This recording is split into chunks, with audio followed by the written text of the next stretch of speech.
Bonjour tout le monde, bonjour David. Salut Arnaud. Nous sommes dans une Tesla.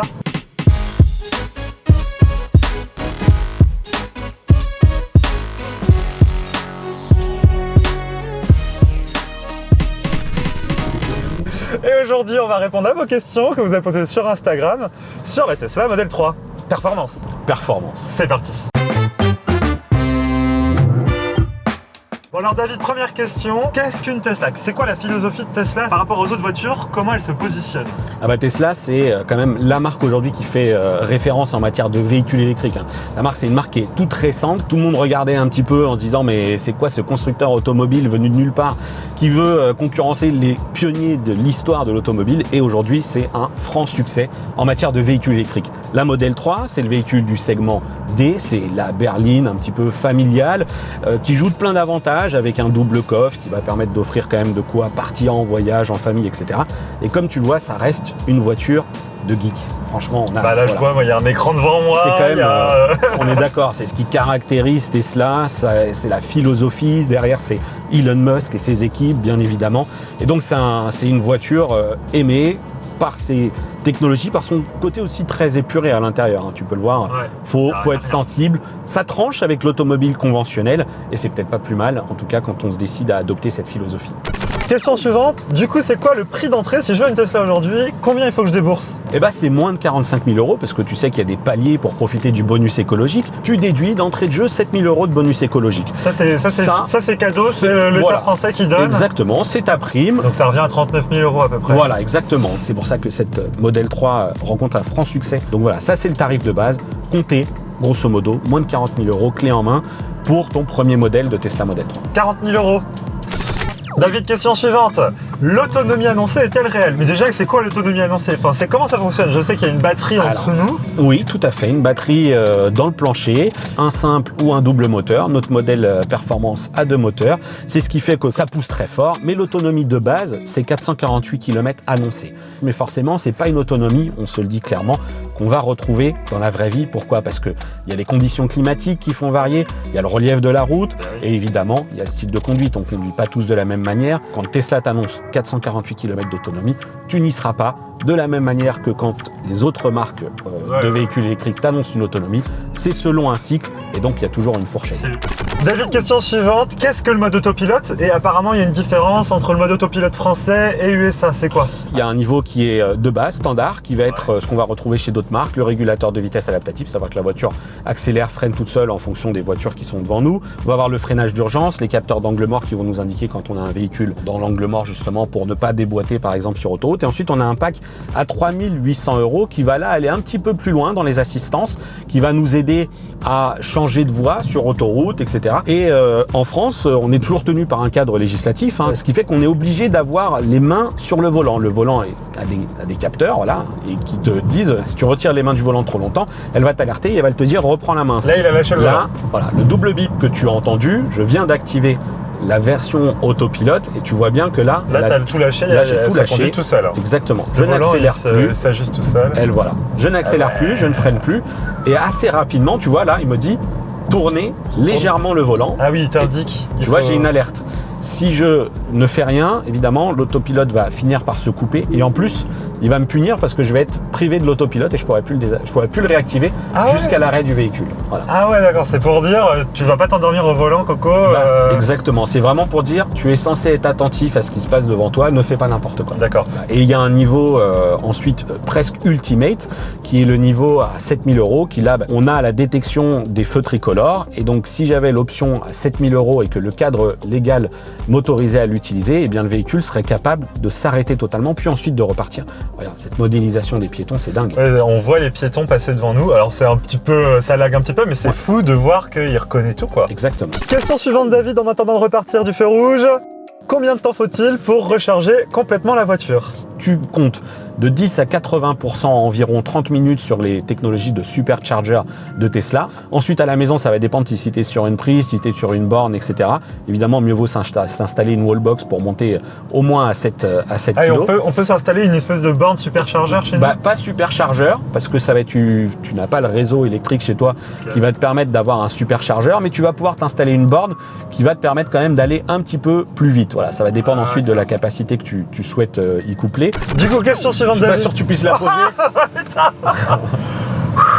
Et en off, il arrête pas de me faire des accélérations comme ça. Alors, on est sur l'autoroute, c'est impressionnant. Là, t'es monté à 60-80 km/h. Ah bah sur une voie d'insertion d'autoroute, ça peut aller très vite parce que sur le modèle performance, le 0 à 100 km/h, c'est 3 secondes 3. Donc tu vois, là, on est à 94, c'est limité à 110, hop, et voilà. Si vous voyez ma tête qui fait ça quand je... Ma tête fait ça à chaque fois. C'est impressionnant, c'est... Allez, vas-y, pose ta question. Je vais la poser et tu m'embêtes plus. Question suivante, David. Est-ce que le son, la sono est bonne dans cette voiture? Ah bah, je te propose de faire une démo. Ça vaut ce que ça vaut au travers des caméras, mais quand même, on peut se mettre une petite lecture. Allez. Vas-y. Hop. Ah ouais. Non, mais bien. On est un peu en carpool karaoké. Ah oui, non, si, ça envoie. C'est marrant que tu parles du karaoké parce qu'il y a vraiment une fonction karaoké. Mais non. Mais si, bien sûr, dans les fonctions avec de un écran comme ça, c'est voilà, c'est des choses qui vont venir t'occuper un petit peu quand tu vas être en train de faire ton plein au superchargeur. Il y a des petits jeux, etc. La particularité de Model 3, c'est qu'elle a une barre de son qui parcourt comme ça le véhicule. Et du coup, on a globalement une bonne immersion. Pour un équipement de série, c'est bien. Question suivante, est-ce qu'il y a Android Auto et Apple CarPlay? Ah ben non. Ah non. Eh non. Mais Tesla fait quand même le nécessaire pour apporter des services connectés, puisque tu as des packs de connectivité qui sont aux alentours d'une dizaine d'euros par mois pour avoir du Spotify, etc. dans ta voiture. Ah, ils font payer pour ça? Bah ça maintenant c'est payant, parce que franchement quand il y avait de la consommation de data, mais ce qui ne t'empêche pas d'utiliser le Bluetooth de ton téléphone, comme on vient de le faire pour utiliser ton service, faire du streaming, et puis ça doit même fonctionner quand tu fais un partage de connexion Wi-Fi, et du coup tu dois pouvoir accéder aux radios, internet, tu as du Google Maps, tu as de l'information trafic, donc voilà, il manque des choses, il peut manquer des choses, on peut penser notamment à Waze sur un iOS versus un Apple CarPlay ou un Android Auto, mais il y a une connectivité quand même importante dans la voiture. En plus, quand je pose mon téléphone sur le petit socle là, ça recharge sans fil. Et ouais, il y a 2 empassements. Sur les deux maintenant. Oh là là, c'est trop bien. Question suivante, du coup tu me dis qu'il n'y avait pas Android par iOS, mais est-ce qu'il y a quand même un assistant vocal? Parce que tout à l'heure je t'ai vu lui parler. Mais oui, bien sûr. Comment, il y a un nom, il y a quoi? En fait, non, c'est de la reconnaissance vocale classique, maison, là encore, sur lequel ça va se rapprocher, effectivement, d'un assistant, etc. Mais regarde, si je lui dis ouvrir la boîte à gants.